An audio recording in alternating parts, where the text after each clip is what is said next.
Well, welcome everybody. Thank you so much for coming today to the beautiful Convergence Center at the Discovery Park District here at Purdue University in West Lafayette, Indiana. Thank you, Dr. Steve Lindemann, our special guest today, Associate Professor of the Food Science Department here at Purdue. Welcome to The Edge. As you know, this is a program where I highlight and I spotlight faculty, scholars, and innovators, and we talk about their careers, we highlight their scientific achievements, and we really try to tap into their vision for the future of their scientific field. And we've been covering microbiome sciences just because it's such a hot field and there's such an awesome group here at Purdue that is really innovating in this field and pushing the limits, the edge, I guess if you want, of innovation and technology. I also want to thank PRF, the Purdue Research Foundation, for helping to put this whole thing together with me. Brian Edelman, when I told him about the idea, he goes, "Yep, and I would like to help you do that." And so he put his team together for me, and I've been working with Kelly Nickel and Alicia Southhurst. Thank you so much for your help and for helping us organize this. Without further ado, Dr. Lindemann. Thank you very much. Let's have a seat here. Thanks, Tommy. Happy to be here. Thank you. I'm going to put a timer on because I'm terrible at telling time, and I can get carried away with the questions and so on. Dr. Lindemann, you have such an awesome trajectory in your career. I wonder if you can start by telling us a little bit about your background, your education, and what brought you to Purdue at the end. Yeah, so I have a really, really broad training experience in biology, which has been a real service to me. So I started actually not too far from here in Lilly Hall doing virology work on yellow fever virus, learned how to clone and engineer E. coli to do things, and also to make molecules of interest that we could then use to transfect cells, looking at non-structural protein activity and also location with inside infected cells in yellow fever virus. And so I learned an awful lot about the basics of molecular biology and genetics in that space, got really interested in pathogenic bacteriology, went on to do that in a medical school at the University of Iowa, and studied an airborne bacterium of interest and concern, Francisella tularensis. It's also because the Department of Homeland Security was supporting my graduate education, so I picked a topic that had to be relevant to them. But it ended up being a really good opportunity for me to expand on my bacterial genetics, understand how ecosystems functioned at scale and systems functioned at scale. And so became really interested in looking for virulence factors that were unknown in Francisella tularensis and trying to explain why it was so virulent of a pathogen. And we ended up in doing lots of high throughput screens and found that most of the virulence of Francisella is its metabolism and its ability to grow undetected within infected cells to the point where it's too late.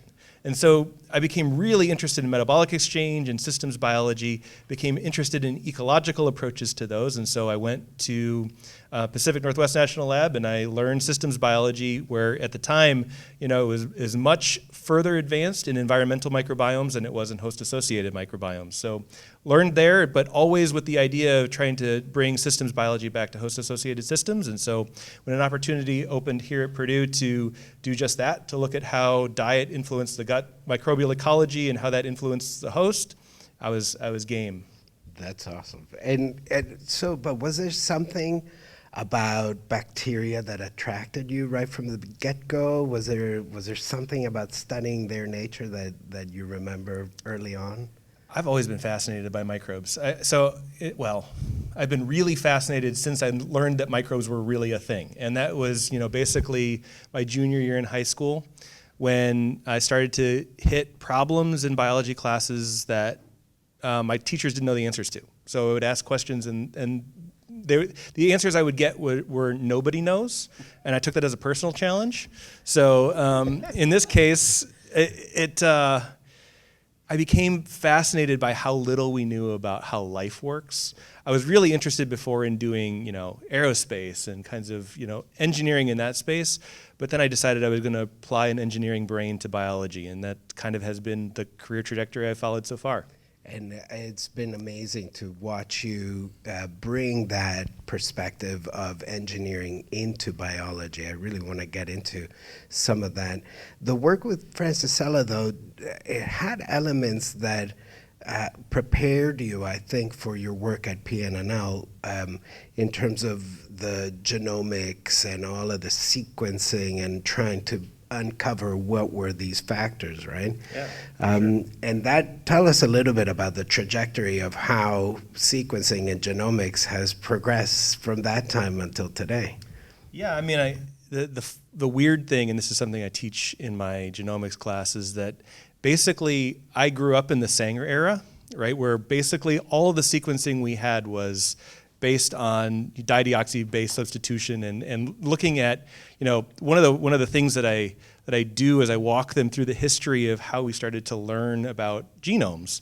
And we go through the history of Sanger sequencing, and then I ask them, okay, we're in 1993, Leroy Hood, we have something new now, something has changed in automated Sanger sequencing, and they're like, what is it? I asked them to look at it, and they're like, we don't know. It's the computer.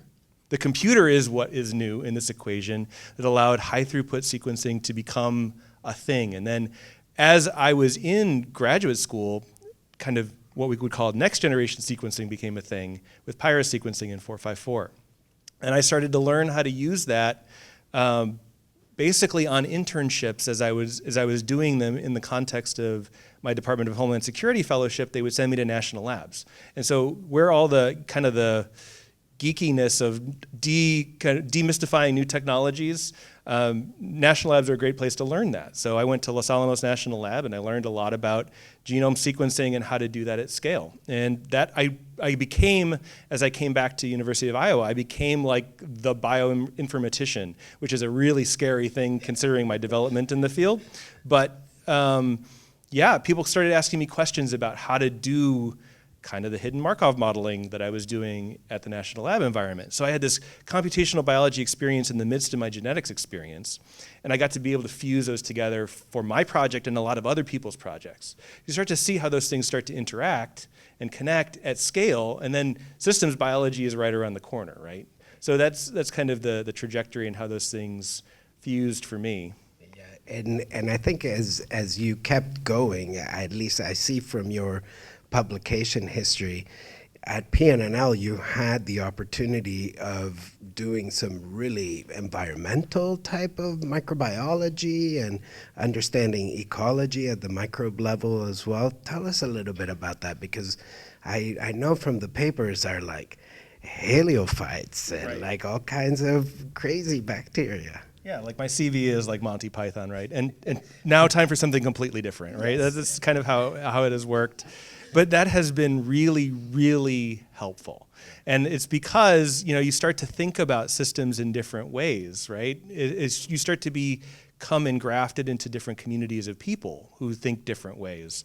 And so thinking about, halophiles and then also thinking about gut microbes, there are a lot of shared principles, right? So you start to develop a vision for understanding communities in ways that transcend system behavior to kind of the general rules of microbial communities and microbial ecology theory, and thinking about how we can apply those theoretical approaches to design and control of microbial communities, make them do what we want them to do.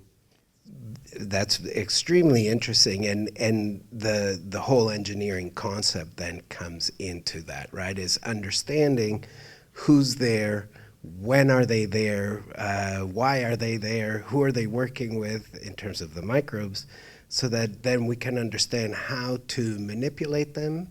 In essence, is that where do you think we're going with this? Yeah, for sure. So, I have, my perspective is kind of the engineering world has proceeded in phases, right? We started with the age of physics around the Renaissance. As soon as we discovered lots of chemistry in the 1800s and then hydrocarbons, we entered the age of chemistry. And we are now on the denouement of the age of chemistry and the beginning of the age of biology. And pretty soon we'll be using biological solutions to a huge number of things we've done at 500 degrees C and 10 atmospheres of hydrogen. And that is just a game-changing way of thinking about how a sustainable world can move forward. And it's kind of the process of engineering organisms to do that is the first stage, but the end of that is the engineering of communities to accomplish those tasks just like they do in the wild. Whether they're wild on us or wild out there, they're performing biotransformations that are coordinated at scale. They intercoordinate, and they are essentially functioning as networks that can buffer each other's action. And this is the kind of thing that we need to wrap our head around. So if this is the age of biology we're starting in, the next age, I'm predicting, you can write it down, is the age of ecology, right? Where we are able to manage entire ecosystems at scale.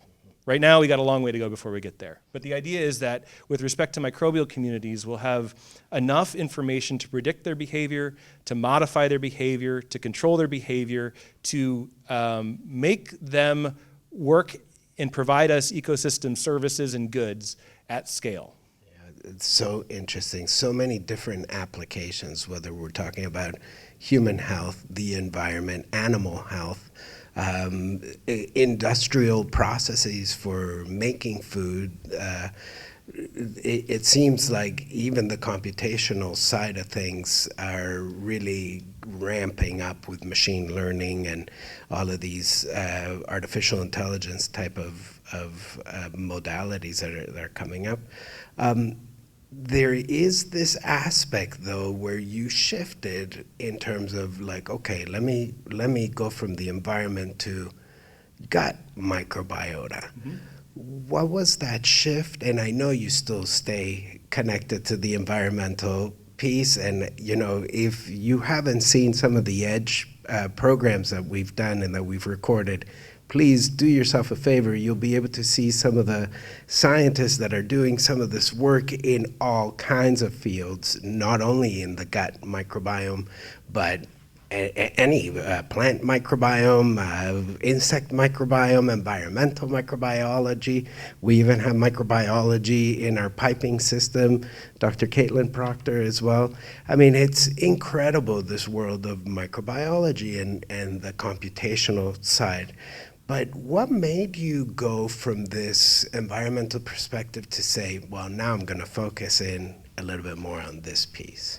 Yeah, so I mean, yeah, I do have cyanobacterial communities still living in my lab and growing and doing their thing. We still do experiments with them. But the thing that I think has, what was the link? So the idea was I went to PNNL to learn how to do systems biology in microbial communities, with the intent of wanting to do something that was human health relevant. And so the bridge really between the two programs is understanding how microbial communities interact with structured substrates that are complex in size, and so complex and sizable.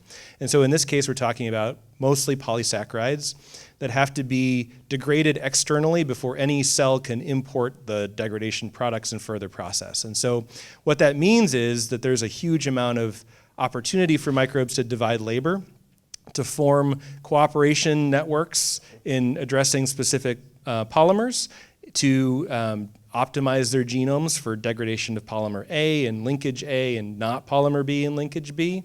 These kinds of things that allow selective forces to operate in microbial communities where there's a lot of public goods involved. We know a lot about how microbes compete for things that are simple. We know how they compete for glucose. Gauss's law applies pretty well there. We know how they compete for tryptophan. These very fundamental ecological approaches have really done a good job of describing competitive interactions. But when it comes to some of these more complicated substrates that oftentimes a single microbe does not have the enzymatic capacity to completely degrade, we know really little about what the rules of ecology are for those. And so that's kind of the thing that is unique, has linked the two phases of my career, and still does, right? So we still study polysaccharide turnover in cyanobacterial biofilms, and we study polysaccharide turnover in the context of dietary fibers in the gut. But fundamentally, the rules of the game we think are going to be really similar between the two. Yeah, and I think that you've really make a strong point of really understanding both sides of that coin, right? And how we're able to piece together what is going on from a human health perspective, but as it relates to all the microbiota and organisms that we need to interact with. You did, and you've been doing great work in understanding the effect of fibers on the microbiota and the microbiome dynamics. Can you tell us a little bit about some of that work? Yeah, what we're mostly interested in trying to do is figure out how do we, in a targeted way, enrich population size and activity of specific microbes, and also at the same time discourage some other microbes. And so the huge kind of problem is to identify how a polysaccharide structure, or in this case, thinking about a soluble polysaccharide, but also in contexts of insoluble particles, how does the structure of this resource determine which microbes are able to grow well and which microbes are not able to grow well? What governs the output of competition and cooperative events in degrading this particular substrate? And so once you start to learn what the rules of the game are, then you can start to apply structural motifs to specific fibers, or you can either remove them or you can add them, and you should be able to, we think, target those specific fibers to specific consortia of organisms. Not thinking that we're going to be targeting individual microbes here, but we're going to rather be targeting these groups of networks of organisms that are together working to degrade the fiber and have at least can operate at least partially cooperatively in their work together in doing so. And so when you say the structure of the fiber is the actual branching, the actual alpha 1,6 glycosidic linkages, 1,4 glycosidic linkages. Is that what you're referring to? So it's more the composition or the actual three-dimensional structure that the microbe has to deal with in terms of interacting with that fiber? Yeah, we think it's mostly the three-dimensional structure, and we're finding that they're, so yes, down to the level of linkages and down to the abundances of linkages and the pattern of linkages and how evenly or not evenly they're distributed and how big or small a particular polymer might be that microbes might go after in a group. But I think at the end of the day, what it's coming down to is that very, very fine modifications in structure can have influence over microbial communities, both composition and function, without any wholesale changes in the composition of that. So the sugar residues are the same. The way that those Lego blocks are put together is different. We end up with different microbes being more competitive for fiber A versus fiber B. And therein lies the ability to use these structures differentially to target specific microbes, specific metabolites, and specific outcomes physiologically. And we're seeing even really similar fibers, both they engender different communities in terms of their most efficient degraders. They also have different metabolomic profiles in the outputs. We see certain metabolites only in fiber A versus fiber B, for example. And it's as simple, it's as closely related as a sorghum arabinoxylan, which is a bran fiber extracted from red versus white sorghum. Or even if we take one particular polysaccharide and we treat it enzymatically, we can completely alter the succession of microbes that are the best colonizers for it. And these kinds of things have impacts. So we can start to formulate some general rules for which microbes are successful under certain conditions. And that's where we're focusing a lot of time and effort right now. It's where we're using big data approaches and taking large-scale cross-experiment analyses to try to say, we've seen this structure, we've seen these particular donors of microbiota, and we see how those competitive interactions work out and cooperative interactions work out across many different experiments, across many different structures. Start to develop some predictive models for how a structure of a polysaccharide is influential on deciding which microbes are going to be successful or not. And it's so interesting, as you were pointing out, the mutual relationship, and I know in previous interviews we've discussed how it's war at that level, but as you point out, they are helping each other in this relationship in terms of one microbe is doing something that is being the raw material for the next microbe and so on and so forth. How do we get into understanding the metabolic fluxes, who's passing what to whom? That some of that work, I think, is going to start becoming a little bit more and more apparent. But tell us a little bit about the approach and the techniques in that. Yeah, so it is war, right? But it's the fundamental unit of how we understand that war, I think, has often been laid at the feet of individual strains or genotypes or species. Reality is there are microbes that work together in teams. It's kind of like tribal warfare in some ways. They benefit from the activity of some neighbors, and they are actively deciding to either exploit and compete away other members or interfere with the activity of other members with which those specific organisms are competitive. So microbial society is like human society. It's complex, right? You have your allies, you have your enemies, and you have your frenemies. And the idea is you have to negotiate these relationships in the environment you find yourself in.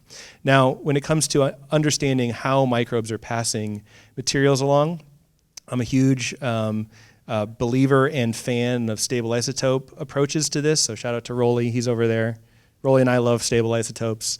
But the idea of looking at how an isotopically labeled fiber, for example, or some other kind of substrate works its way through a microbial community, what metabolites become labeled at what rate, where does that label end up in biomolecules like DNA or RNA or protein? You can start to trace flow paths of how this particular resource is moving through a complex community. And from that, you can start to understand where are the interactions. Now from there, we can do that really well with natural communities using stable isotope approaches, but we can also start to make synthetic assemblages that are derived from these natural communities to test specific hypotheses. So you think that you got a flow path A to B to C in a natural community, well, isolate A, B, and C and demonstrate that that happens. What happens if you leave B out? What happens if you add D? These kinds of things are going to require both top-down and bottom-up approaches to understanding the ecology, and I think that's where the real insight's going to be, is where we meet in the middle. I mean, we need to culture them in order to be able to test them, right? And validate what we think we're observing in nature. How difficult is that? Yeah, so it depends on your taxonomic group, but it can be incredibly challenging or it can be fairly easy. The problem is our knowledge of the cultured universe is not at all homogeneous across the tree of life. So there's a huge amount of the taxonomic ranges of microbes that we have really very few references for. And so, yeah, I think we're going to have to invest lots of time and effort into developing the architecture for high throughput cultivation. I think this is something that Purdue needs specifically to invest in at scale. And I think that it's going to be incredibly important to trying to dismantle and understand what's happening out there in complex natural environments. It's to our greatest advantage, though, to invest in that area because of the industrial potential for those types of applications. Tell us a little bit about some of the work that you've done with industry in that respect. Yeah, so I find that working with industrial partners is a lot of fun. They have very, very specific and applied questions, but I even find what's even more fun is finding groups of companies to together work on a project in the same vein. So that was one of the first projects we launched in my lab, was to look at how different resistant dextrins, which are degradation products of starch made resistant to human digestion, usually by heat treatment, but sometimes also by enzymatic treatment. How do they perform differentially in the context of fermentation by identical microbiota? So everybody has an interest in this space. They want to know how their fiber is performing compared to their competitor's fiber. But the thing is that there's synergistic value there, because we're able to start to then say, okay, do these fibers perform equivalently in the context of mostly thinking about how foods are generated and how labels are made and how dietary guidelines are put together. These are all treated as equivalent fibers in terms of their function. Is it really true? And it turns out, no, it's not really true. They behave differently, and different microbiota are better adapted to degrade certain ones versus others, and their metabolic products are not equivalent. These kinds of things allow us to look at really, these are products that are in the marketplace, right? So these are things that are relevant to food products that are being produced already. But they're, at the same time, groups of individuals working together on a fundamental science approach to look at these various different products and how they behave. So those are the funnest of the fun industrial interactions, I would say. Although we've interacted with many companies and look at lots of different problems and targeting fiber to certain microbiota. But I can imagine how much fun also the students have getting that experience and understanding the importance of working on a project that is applied and that is going to help a company.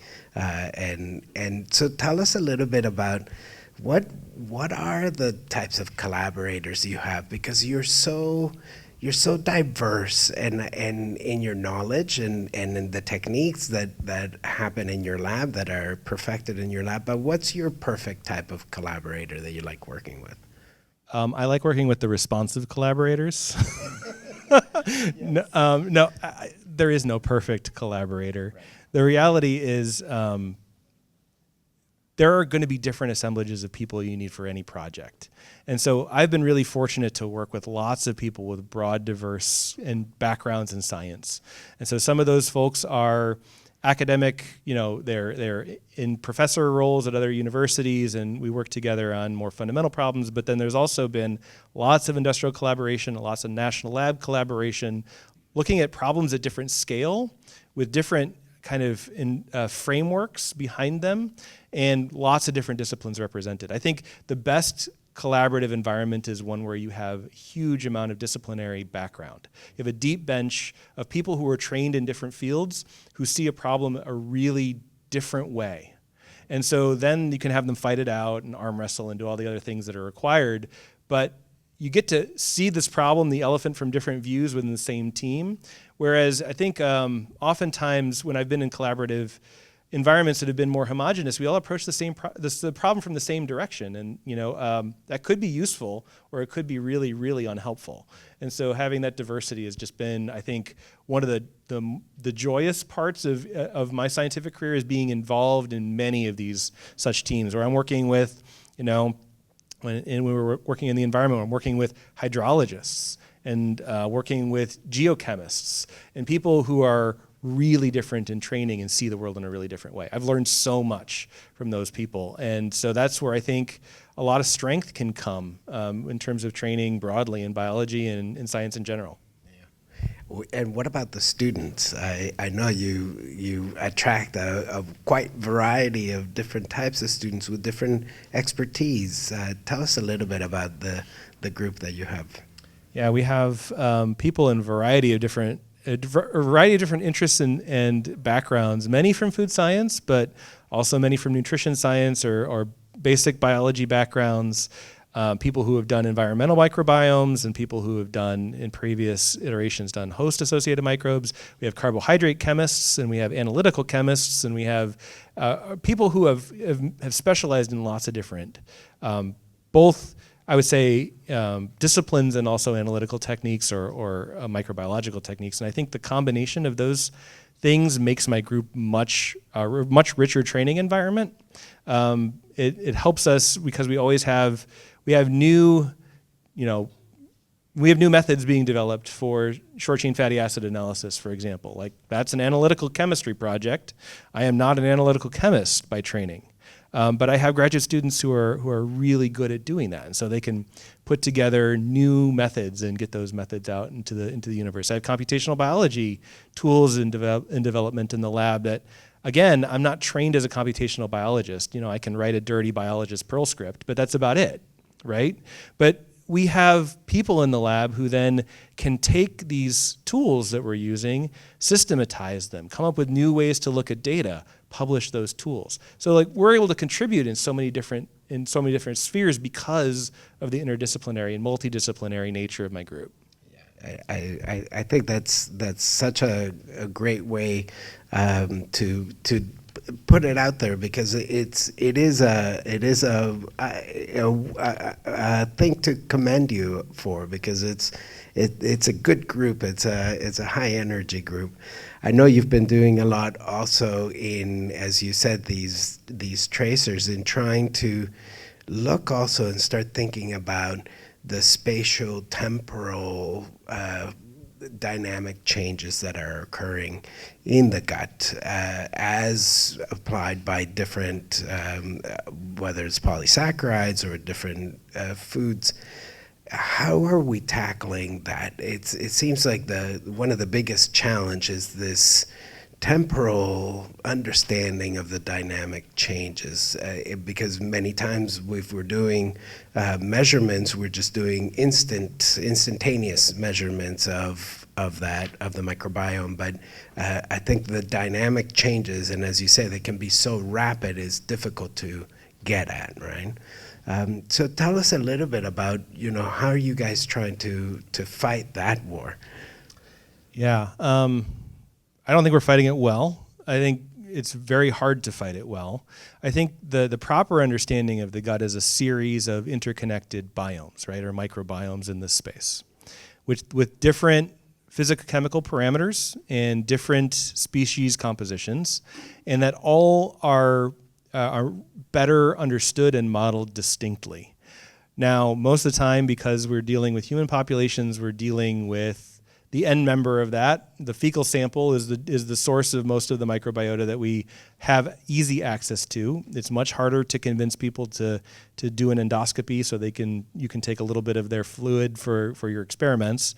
Although I think Mohit Verma's lab in the Smart Pill, working with Rahimi, has a substantial opportunity to change some of that by allowing us to sample things like cecal microbiota without involving really invasive processes. Or the other key aspect to that is that healthy people don't have endoscopies. So you're always dealing with, well, it's not entirely true, but most of the time people who are getting endoscopies are dealing with also disease states. And so getting healthy cecal microbiota from a human is really, really hard to do. So these kinds of things, getting community structures that are relevant, we think that, fecal samples, right, when we think about the gut microbiome, are end members, and so they contain microbiota from earlier in the path, right? So it's a one-way trip, but the reality of the circumstance is that the structure, a community structure of those, the rarity of those microbiota that you might find it more distal in the colon could be really different from what's happening in the cecum. And the processes that are occurring in both spaces, the temporal dynamics, and as you mentioned, the spatial dynamics, right? The cecum in the ascending colon is much more fluid than what's happening in the transverse and distal colon. And so, removal of water, spatial constraints on diffusion, interactions that are constrained by who your neighbors are in the distal colon are not a thing, or not nearly as much of a thing in the context of the ascending colon. So thinking about how to model those two is really important. And I think this is where I think quantitative approaches are going to come in. Actual hardcore modeling of microbial communities in terms of their spatial constraints, in terms of their temporal constraints, as pertains to the gut microenvironments, the various gut microenvironments, I think is going to be critical to trying to understand how these microbiomes are actually functioning. Yeah, I agree with you, and I think there wouldn't be many people who wouldn't agree, so that we can really start to understand. In the same context, though, are we designing probiotics in the wrong way then, in relation to what you said? We look at potential digestive systems, and we tend to look at the final picture of what comes out. What's your comment on probiotics and the probiotic industry? So, the problem with probiotics is we basically have no ecology to any way, shape, or form to justify their design. So, my favorite analogy is like nobody goes to a forest. Wandering around in the forest, we're going on a hike. They're like, you know what this forest needs? It needs more foxes. Really? There are many different kinds of healthy forest ecosystems, and applying foxes to all of them, unlikely to get you a consistent ecological response across forests. this is the same kind of approach and thinking that we've really used with respect to probiotics. I think that there's rationale for using probiotic approaches at scales where we have disturbed gut ecosystems, right?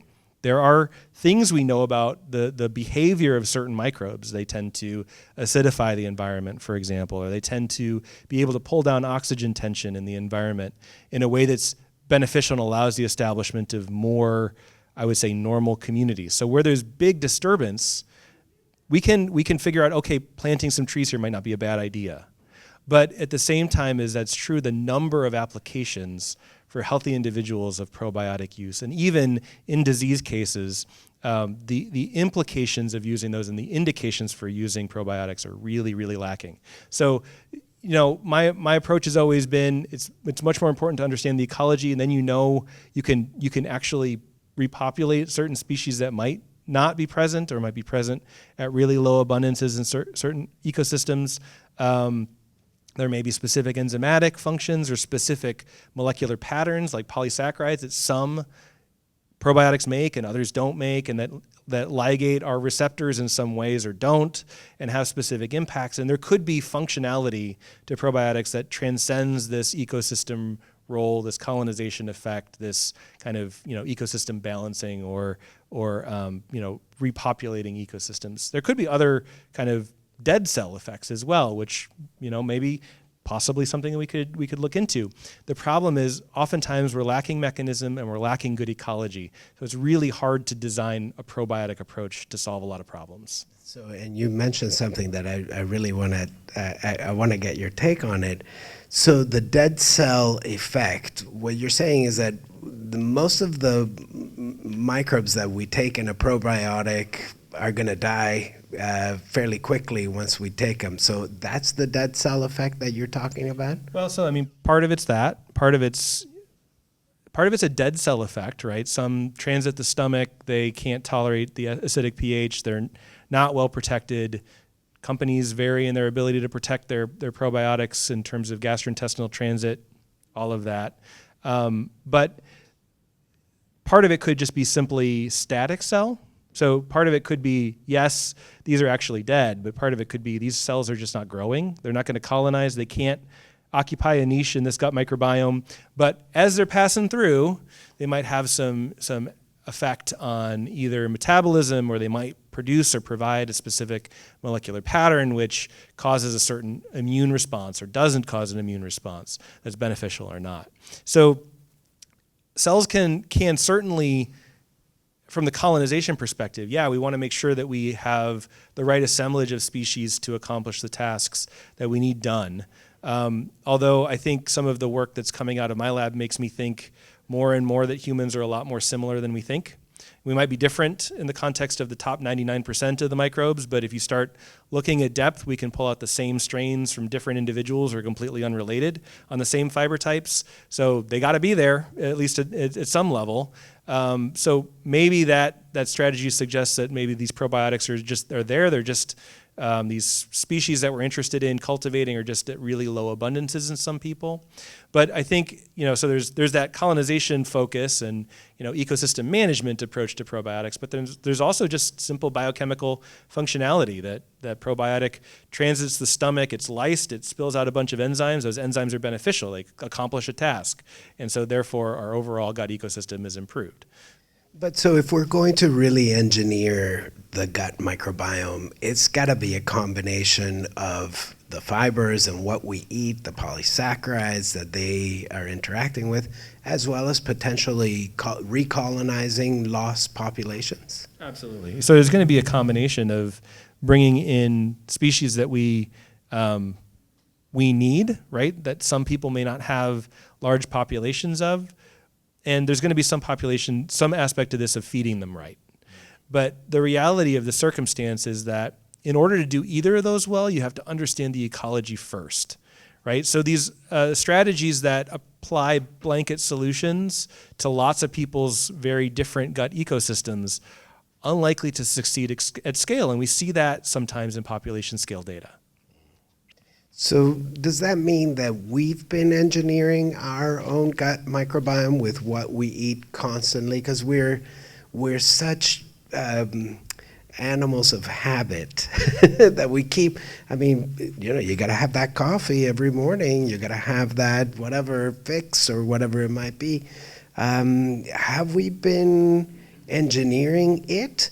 Or have we been driving it so that we keep up with these eating habits that we have? I don't know if I posed that question. Yeah, okay.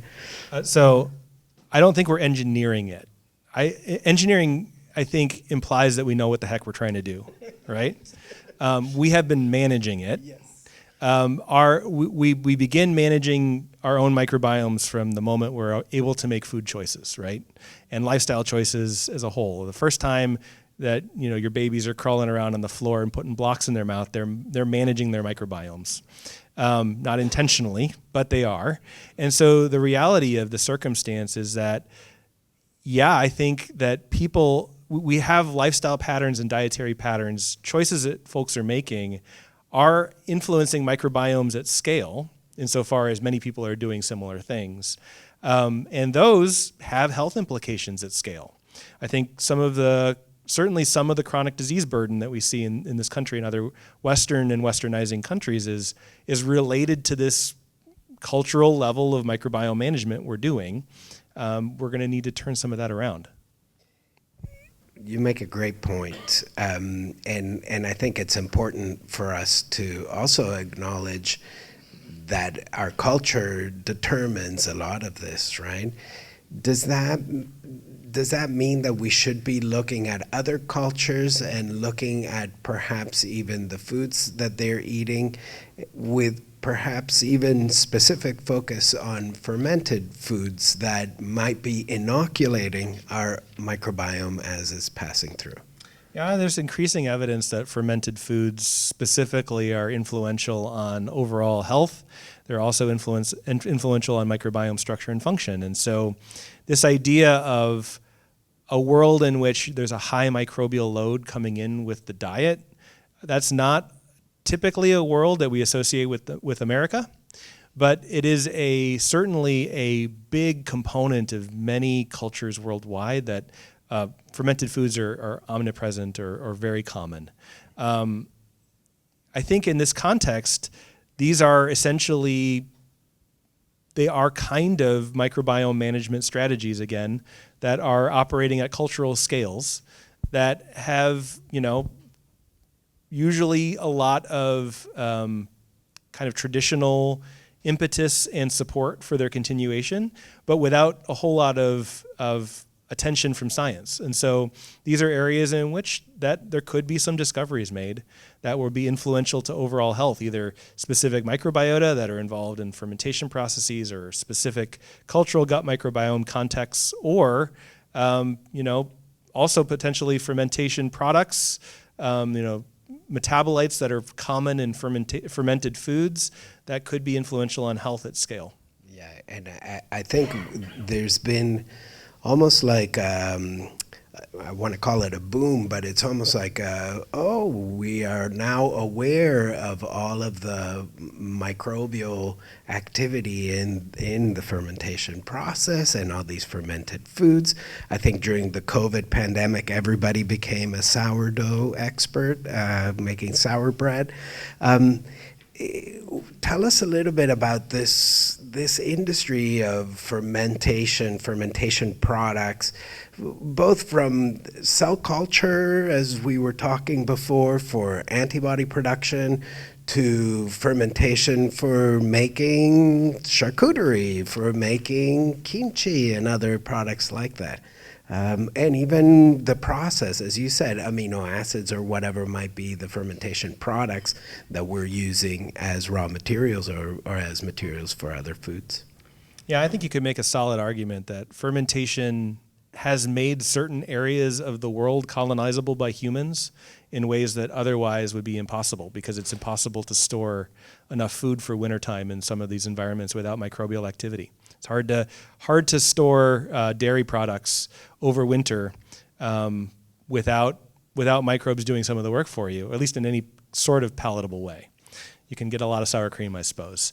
But the reality is that when you think about how microbes and humans have kind of worked together for, at least ever since agriculture was a thing, probably before, at least in part, agriculture was a thing, we have this long tradition of biotechnology as a species, where we've adapted microbial environments. So first, initially, designing environments that are selective for specific communities that we want, specific microbes that are out in the environment, using backslopping or sequential transfer approaches to make sure that the same organisms that we want are transferred to the next fermentation. We've been cultivating communities for our biotechnological purposes for a really long time. And now we find ourselves in an age where microbes are starting to make lots of small molecules that we are interested in. We have amino acids produced by Corynebacterium glutamicum, glutamine, as an example, or glutamate. Sorry, it's not glutamine. But yeah, there are huge lactic acid fermentations and ethanol fermentations that are impactful at societal scales. There's, on top of that, the biotechnology that comes from designing antibodies, like you mentioned, or other biologics, and expressing those either in microbial hosts or in cell culture, and looking at the impacts of companies like Eli Lilly and Roche, and at scale, how kind of microbial and microbial engineering has been really impactful. I don't see that changing in any way, shape, or form. I see that continuing for some time. I think that's where we go with this, the biological world that we enter. And as we are starting to use microbes and communities to accomplish purposes, I think we're just drawing on a long history of previous human biotechnologists who may not have understood what they were doing, but sure had the protocol down. Yeah. And they made some great blue cheese, didn't they? Right. What is a myth that you would want to dispel from the microbiome sciences field? Is there anything that sticks out? Yeah, there's one. This is my PSA, so I get to get on the soapbox for this. The healthy microbiome is a myth, right? As an idea, right? The idea that there is a uniformly healthy assemblage of how that microbiome should be structured and how it should function across individuals. My view, and maybe some of my colleagues will fight me on this. I don't know. We'll see. This will be over drinks later, I guess. Yes. But I think that doesn't exist. That is Camelot or whatever else you want to, whatever fictitious El Dorado, whatever fictitious place you want that to be, Fountain of Youth. I think what instead we're going to be doing with the rest of our microbiome focused approaches to humans, and I think also biotechnology, is manipulating microbiomes, shifting them more towards healthier states and away from less healthy states. And so there's going to be lots of flavors of the healthy microbiome. I always get asked, like, what's the healthy microbiome? There is no such thing, at least not yet. Maybe I'll be proven wrong. I will eat the words if that happens, but I don't think that there's going to be this uniform magic microbiome that people will be questing after. Right. And I think your words are very wise. As we spoke to Dr. Sue Wen Cross, we understood that even sex-based differences in the microbiome composition are huge, right? Steve, any questions that I didn't ask you? Is there any question that you would like me to ask you now? What question? See, this is the assignment I was given at the beginning, and I still don't. I didn't think about it. I was worried on thinking on other things. Okay. One question that I would like to see maybe us think about at scale is what are the tools we need really to predict and control microbiomes at scale? What knowledge do we need, and what tools do we need in order to accomplish these tasks? And then how can we see the future developing in that way towards actually getting or producing those tools or acquiring that knowledge? And I think that's kind of what our community in Purdue Applied Microbiome Sciences is really focused on doing. I think probably all of us would have a different answer to that question.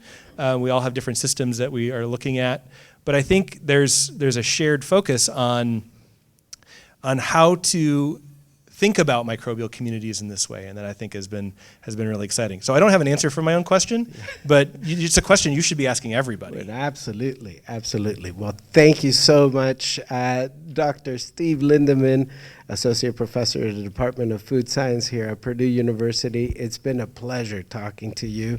Thank you so much for being on the edge and telling us a little bit about your world and your trajectory into this field in microbial sciences, microbial systems, microbial biology, and microbiome sciences. Thank you so much. Thanks, Simon. This has been a lot of fun. Awesome. And thank you guys for coming. It's been a pleasure.